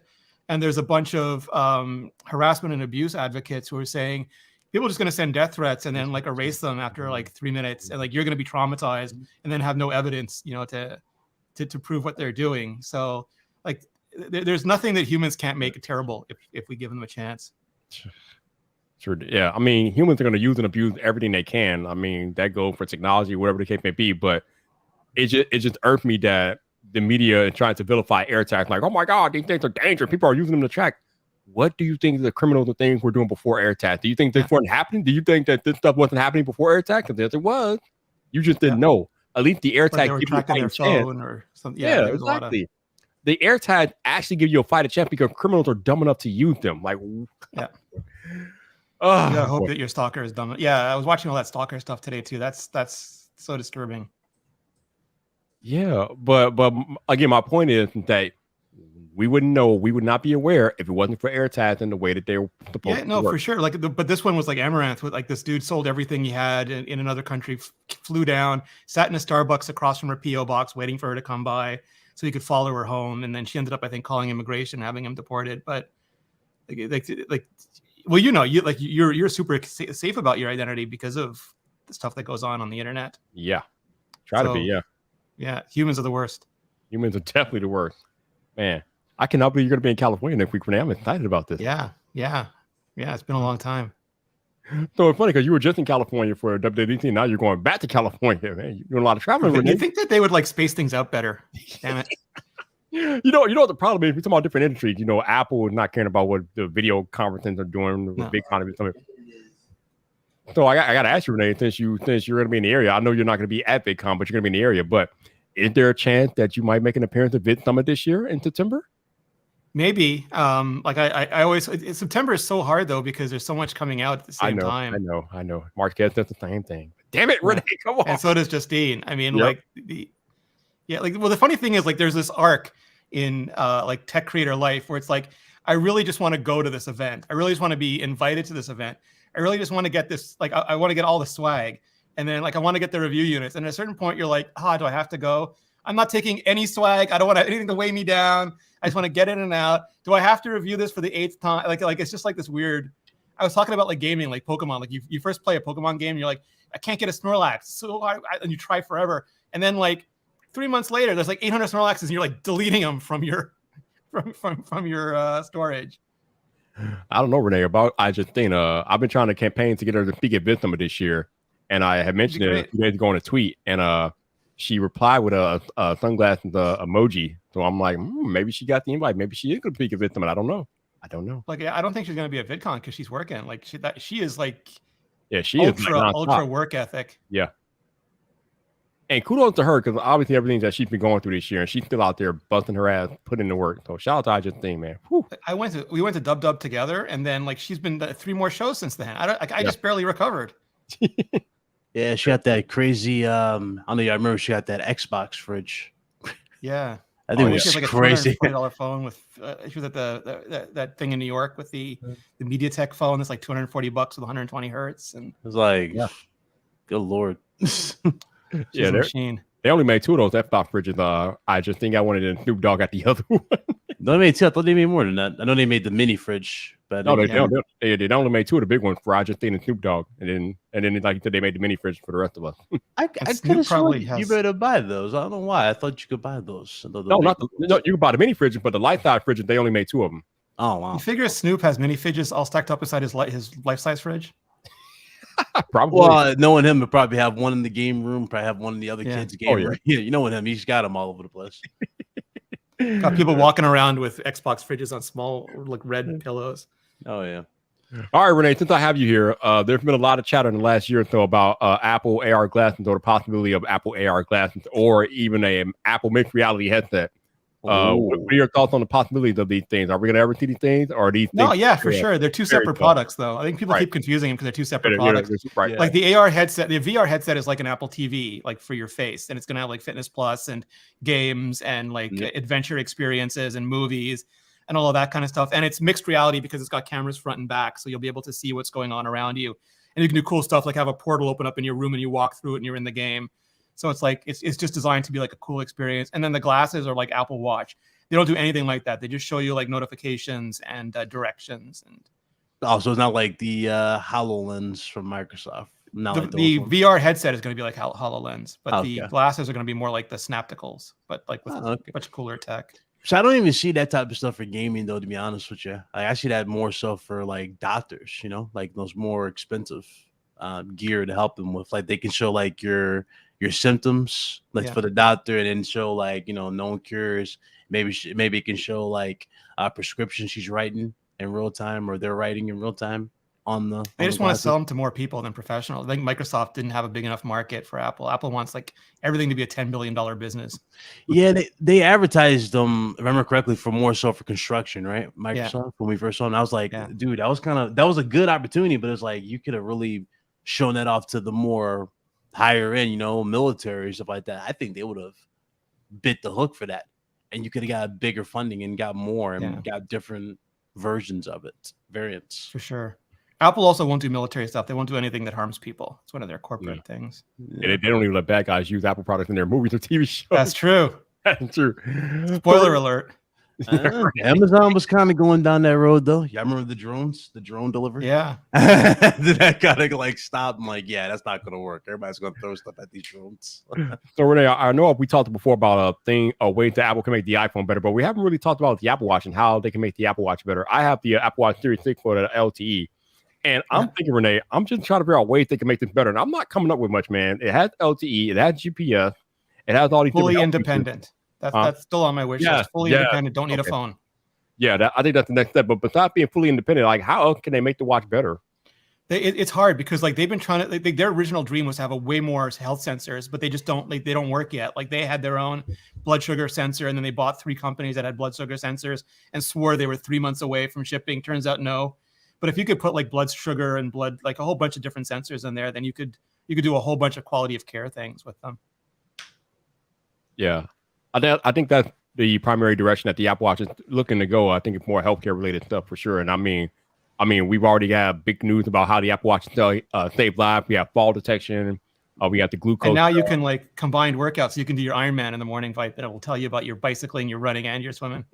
I don't know about all that, but I've been doing some weightlifting lately, so it can track that stuff too. That's pretty cool. Figure out how many calories I burned and all that stuff.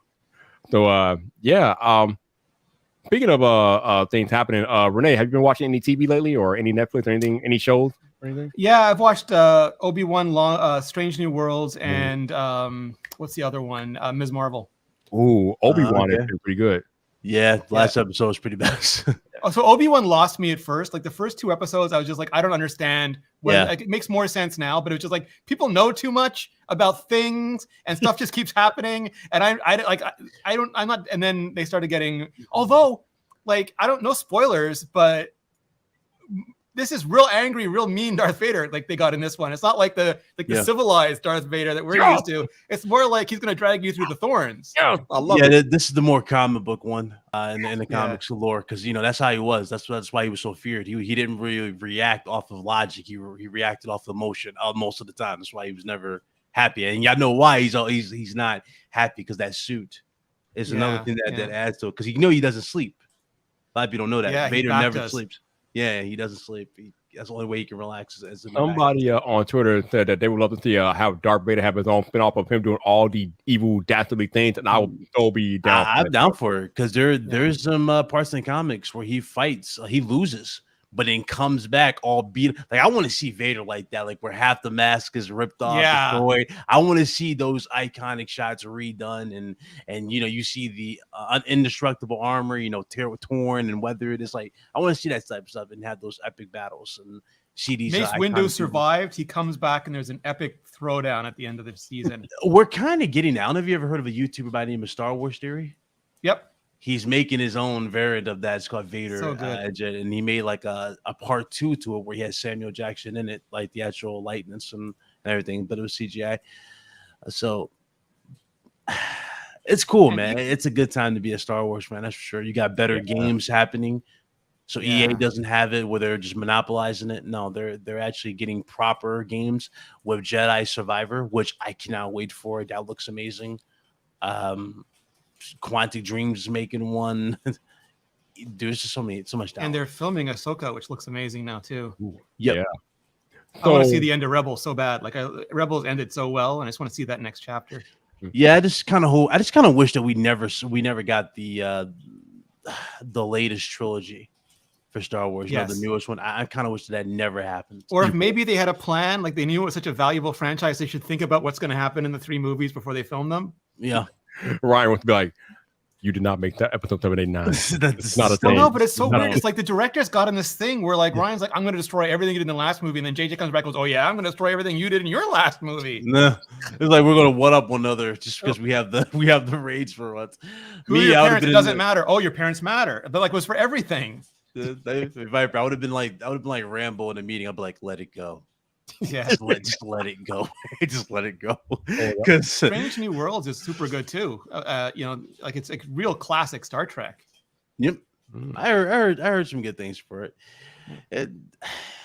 I'm just still bummed for Star Wars, man. I wanted so much more for that to happen. So the other show that I've been watching is Ms. Marvel, and I kind of feel like, I don't know how you guys feel, but I feel like this could be the best Disney Plus show yet in the Marvel universe because it's starting She's a off pretty good. YouTuber. Yeah, right. Yeah, like and subscribe, baby. Like and subscribe. Yeah, smash that button. What are your thoughts on what are your thoughts on Ms. Marvel so far, Renee? It's good. No, go ahead. It's good. I'm saying it's good. It's early days, but I'm like super excited. Like they're doing it smart, and they're making her sassy, and they're leaning into like some of the Gen Z stuff just goes right over my head. But I have to assume it's fun. Yeah, I don't know. I just feel like the show has a different vibe from what we gotten before with WandaVision and Falcon and Winter Soldier, and maybe that's just because we haven't really seen the character in this light before. So, but yeah, I just like the whole like regular everyday person vibe that we're getting from her and her character and how they're developing her. So hopefully the story can stay interesting and engaging, and we'll see what happens. Yeah, he's hyped for She-Hulk, Renee. Just letting you know that he's hyped. Yeah. For that. Wait, who's hyped for She-Hulk? You, Me? you hyped for that She-Hulk. She can lift. She's got gains. Oh, no, She got a career, man. She got it all. She got games. we'll see about that. I don't know. But it does look like they're building towards Young Avengers. Like they've got like the young Hawkeye. They've got Wanda's 2 kids. They've got Stature, Scott Lang's daughter. They've got Ms. Marvel now. They've got Captain America's grandson, the original Captain America's grandson, like Patriot. They've got everyone except for Hulkling, I think, that they've introduced. Yep, they're doing good with it. But also, I don't know if you guys saw Doctor Strange. Did you guys? Yeah. Those men. That right there really almost brought a tear to my eye for certain shots that we got. Yeah, I was like, wow, this is really, really good. But they really pretty much showed how in depth the story is going to be, and it makes you question. It really makes you think who's the main boss going to be at this point. It's probably got to be Doctor Doom at this point, like the real accurate Doctor Doom. Or Galactus, but I think it's Doctor Doom for the whole saga. For the whole saga. I think it's Doctor Doom would make sense if they're doing Secret Wars as like the culmination. Yeah, because of what we got in the original movies was not it. I'm telling you now, the real Doctor Doom. This dude is sinister. This dude had all the Infinity Gauntlets in comics and lore, and he even wore an armor made out of the skin of his loved one once. So wow. Dude's dark. It's really, really dark. Yeah. Oh, Janosin, I fell off the boy bandwagon after season 1, man. Season 1 just did nothing for me, but obviously we're on season 3 now, so they must be doing something right. Oh, that's good. I got to get back. I'm about to binge watch the entire series all over again until I get back to the new episodes. It's just like the boys, like that whole era, Mark Miller, Garth Ennis, Warren Ellis, they all said that like we grew up under Margaret Thatcher. It was crazy times, and we just wanted to destroy everything. So they basically took everything, deconstructed it, and then put it back into its worst version. So like every superhero is completely screwed up. They're all like murderous jerks. Everything else goes wrong. Yeah, in every one of their stories.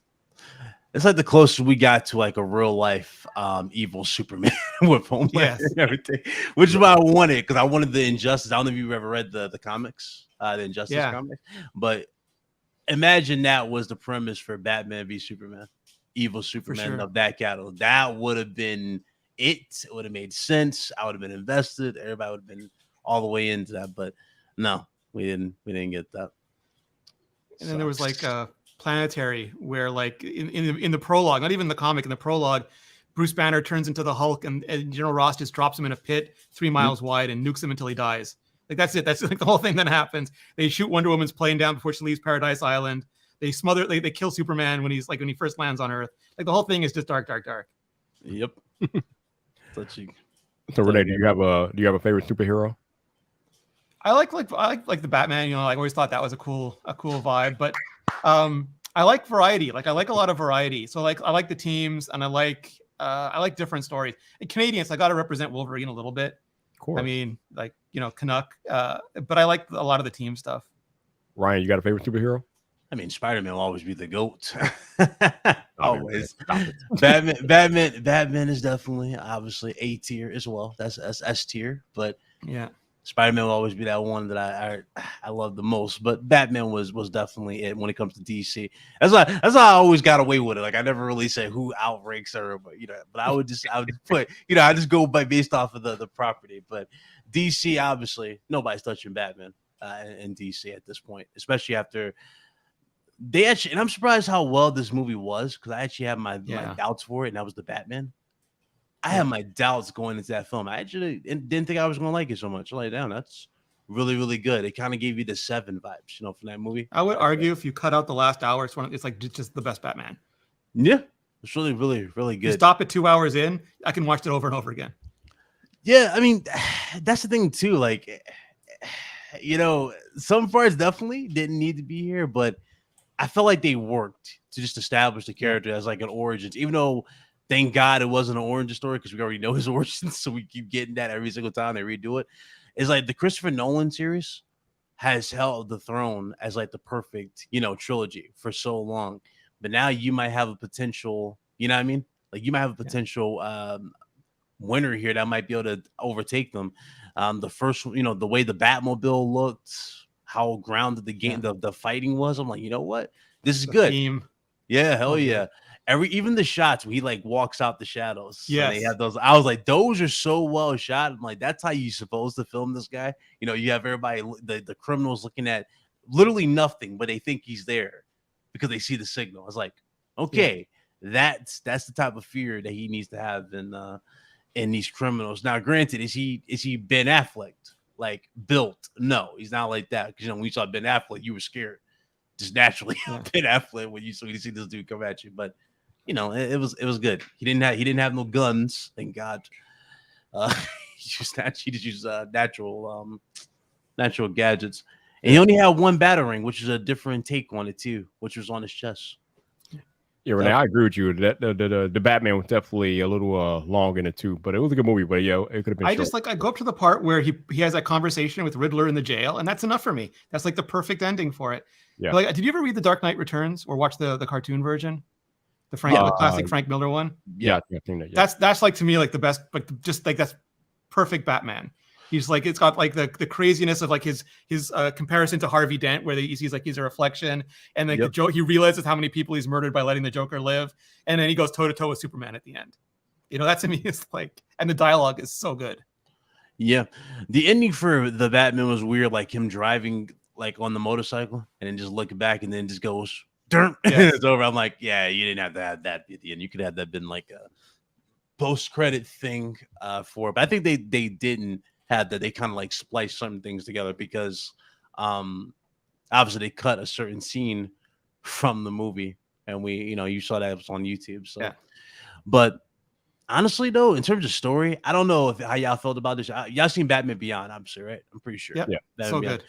Batman Beyond: Return of the Joker, still one of So the good. most underrated films Mm. ever, and that's one of my all-time favorite Batman films. Just because of how well it brings back legacy characters, you get answers. Because remember how we never really got a true ending to the animated series? Yeah. That kind of was the ending to the animated series because you got the answer Commissioner, why. the daughter, Commissioner Yep. Barbara Gordon. So Yep. good. This is I also love the Red love it. Hood, like the cartoon version of the Red Hood, where he's like, Yeah. picture of me Yeah. and you, then the boy and the crowbar, then the crowbar by itself. Yep. So good. And he see, I'm mad we didn't even get that in real time because like a lot of people don't know how sinister the beatings this man took from the Joker in comic form. He was even fed rotten food. Like the dude was tortured. But such a dope lore. So many great films out of it. Turn the Joker, one of the greatest. Batman Returns. I'm not gonna think about that. Even like in Batman Beyond, that one episode where I forget if he's fighting Spot or Sonic or something, but Bruce Wayne puts on the armor to come try to save him. Oh, they play the original theme for a second. Yeah, the iconic. I just like, so good. I am definitely looking forward to now that the writers and producers can be back in person and actually have the environment and the time that they have to work on shows. I'm definitely interested to see where a lot of shows go moving forward since they're going to be back in their normal format. Because obviously with the pandemic, things were kind of like truncated and we couldn't get the full effect of what was meant for these shows and movies. But now that we're getting back to some sense of normalcy, it'll be interesting to get the with these writers and directors and actors to get to tell the story that they were trying to tell before we got interrupted. So I'm looking forward to things being more drawn out and more thought through. So should be good stuff. Yep, should be good stuff for sure. Absolutely. I'm still waiting for the last season for the Walking Dead. This next trailer for it. That's going to be awesome. I can't wait to see that. This was actually one of the better seasons to end a series coming off the last one. So that was really, really good. But, it's crazy because Samurai Jack got a new revival. I don't know if you remember that, Viper. Like a new revival. Oh, yeah. How come Batman Beyond never got one? Just to end it, just to give them. They've been trying to make movies, and it just has never worked out. Like the Nightwing movies never worked out. Yeah. I don't forget. Was it just the comic, or was it in the TV show too, where they have like that Easter egg where maybe Walter White's car was what started the whole zombie apocalypse? Like he brewed a bad batch, and that's what kicked off everything in Walking Dead. I love that. That's like the perfect kind of Easter egg for me. Oh man! Oh, so you watched Walking Dead? I didn't know you watched Walking Dead or not. Because a lot of people. I watched the first one. I read the comic. I love the comic. I love Robert Kirkman stuff. I did, but I didn't get into the sequel shows. Dude, like the spin-off shows. What they did with I remember I was telling Viper this, but Viper's like, I don't know, and I was like, dude, when the Whisperers get introduced, you're gonna be eating these words, and when the Whisperers got shown, he's like, okay. He's like his whole tone changed, but that's where it was last season with the Whisperers. Now we're at the Commonwealth, and I got overdosed on zombies for a while. It's just every movie or TV show had zombies for a while, and I just understandable. Crazy. Well, you all, I think we've come to the end of the road here. I want to thank Renee and Ryan for joining me tonight. Appreciate it. I want to thank all you all for being here on YouTube, and for those y'all who are in the Twitter space, appreciate y'all being in the Twitter space. Appreciate y'all making the time. I know y'all could be doing anything else on your Friday night, but you chose to spend a few minutes with me and the people, my fellas. So I appreciate that. Ryan, always a pleasure to have you on here, my dude. Always a pleasure to be here. Thanks for the invite. Nice to meet you, officially, Renee. Nice to meet you. Oh, nice to meet you too. I've been watching you on Vipe Life for all these months, so it's good to be on one with you. Oh wow, Renee watches Big Cloud. That's awesome. Yeah, appreciate that. Renee, it's always a pleasure, my dude, and I'm very excited to be able to meet you in person next week. So yeah. Oh, yeah. Definitely. I'll be around. Are you going to be at VidCon proper? Yeah, I'll be at VidCon proper. Okay. I'll just let you know when I'm in the area. Cool. Awesome. Other than Are that, you going to go watch Todd and Jimmy part 2? It depends on if I'm working or not. I'll have to see when that conversation happens. You're going to be going. It's going to be fun. By any chance, Viper, down the road? These GameCom, you're going to be going to like Gamescom or PAX and these game events? Probably not. Okay. Probably not. So that means I got to take a trip to one of these tech events to run into you. Or the creator conference where I usually am. But hopefully one day I'll get invited to the tech event, but we'll see. I guess you. But appreciate y'all being here. Like I told you guys, I won't be back for 2 weeks until like I think the second week of July. So y'all go out there, be safe, be kind, and I will catch you all on the social media. Peace. Everybody. Later. Thanks so much.